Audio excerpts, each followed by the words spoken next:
नमस्कार। श्री नारायण गुरु open university के BA Hindi programme में आप सबका हार्दिक स्वागत है।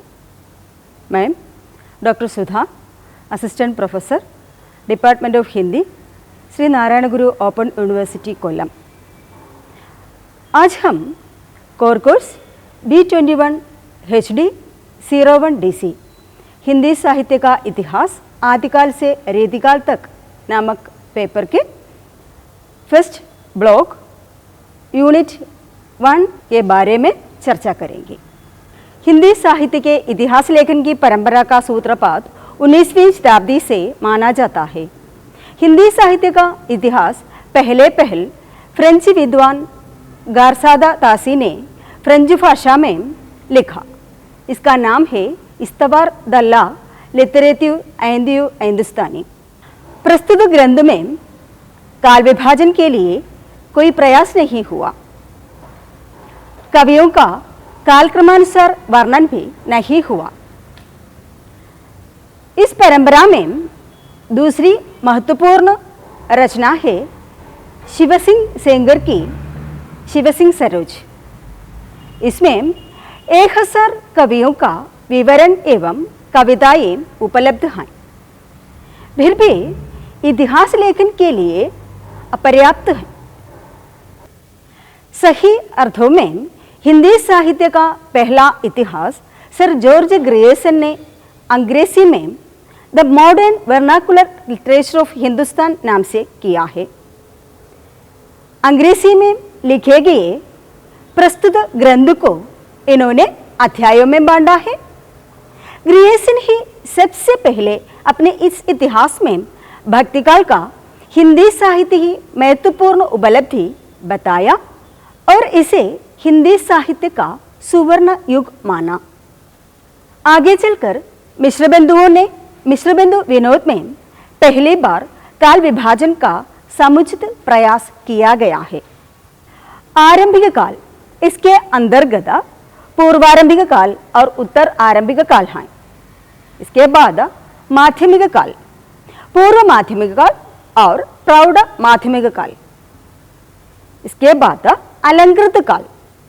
अलंकृत काल के अंतर्गत पूर्वालंकृत काल और उत्तरालंकृत काल हैं। चौथा परिवर्तन काल, पांचवा वर्तमान काल। मिश्र बिंदुओं का वर्गीकरण ग्रियर्सन की अपेक्षा प्रौढ़ है, किंतु इसमें सर्वदा अभाव है। हिंदी साहित्य के इतिहासकारों में पंडित आचार्य रामचंद्र शुक्ल जी का नाम सर्वोपरि है।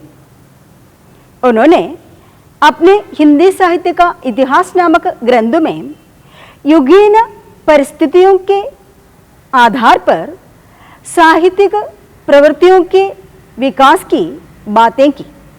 उन्होंने हिंदी साहित्य के 900 वर्षों के इतिहास को 4 कालों में विभाजन कर विभिन्न नामकरण भी किया।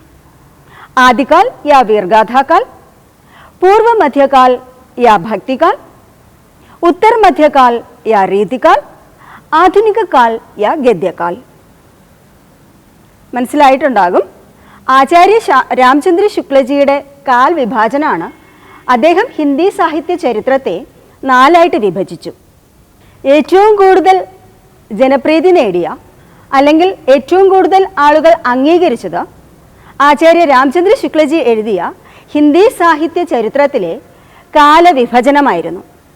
അദ്ദേഹം 900 വർഷങ്ങളുടെ ഹിന്ദി സാഹിത്യ ചരിത്രത്തെ 4 ഭാഗങ്ങളായിട്ടാണ് വിഭജിച്ചത്. അതും എങ്ങനെയായിരുന്നു? രചനകൾ നടത്തപ്പെട്ട കാലഘട്ടത്തിൻ്റെ പ്രത്യേകതകൾ, അന്നത്തെ സാഹചര്യങ്ങൾ, ആ രചനയെ അന്നത്തെ സാഹചര്യം എങ്ങനെയെല്ലാം സ്വാധീനിച്ചു, ഇതെല്ലാം കണക്കിലെടുത്തുകൊണ്ടായിരുന്നു ആചാര്യ രാമചന്ദ്ര ശുക്ലജി हिंदी साहित्य चरित्रते विभजित। इन कालों की रचनाओं की विशेष प्रवृत्ति के अनुसार ही उनका नामकरण किया गया है। आदिकाल में वीरगाथाओं की प्रमुखता को देखते हुए वीरगाथा काल नाम से पुकारा.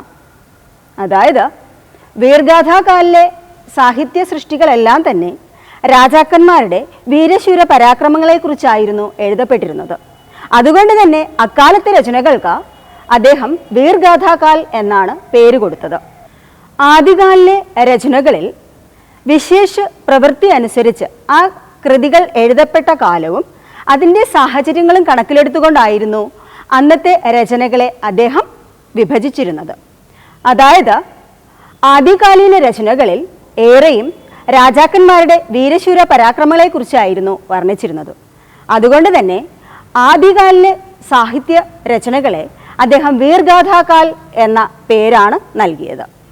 मध्यकाल को भक्तिकाल और रीतिकाल के नाम से पुकारा. आधुनिक काल में गद्य लेखक की प्रमुखता को देखकर उसे गद्यकाल नाम से आह्वित किया है. അതായത് ഭക്തി കാലഘട്ടത്തിൽ എഴുതപ്പെട്ട രചനകളെല്ലാം ഭക്തിയെ സംബന്ധിച്ചുള്ളത് തന്നെയായിരുന്നു. തുടർന്ന് രീതികാലത്തിലെ രചനകളാകട്ടെ രീതി സിദ്ധാന്തങ്ങളെ അടിസ്ഥാനപ്പെടുത്തിയും.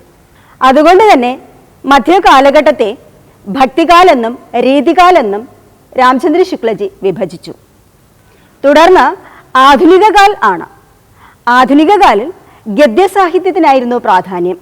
അതുവരെയും കാവ്യസൃഷ്ടികളായിരുന്നു എങ്കിൽ, കവിതാത്മകമായ രചനകളായിരുന്നുവെങ്കിൽ, ആധുനിക കാലം വന്നപ്പോഴേക്കും രചനാശൈലിയിൽ മാറ്റമുണ്ടായി.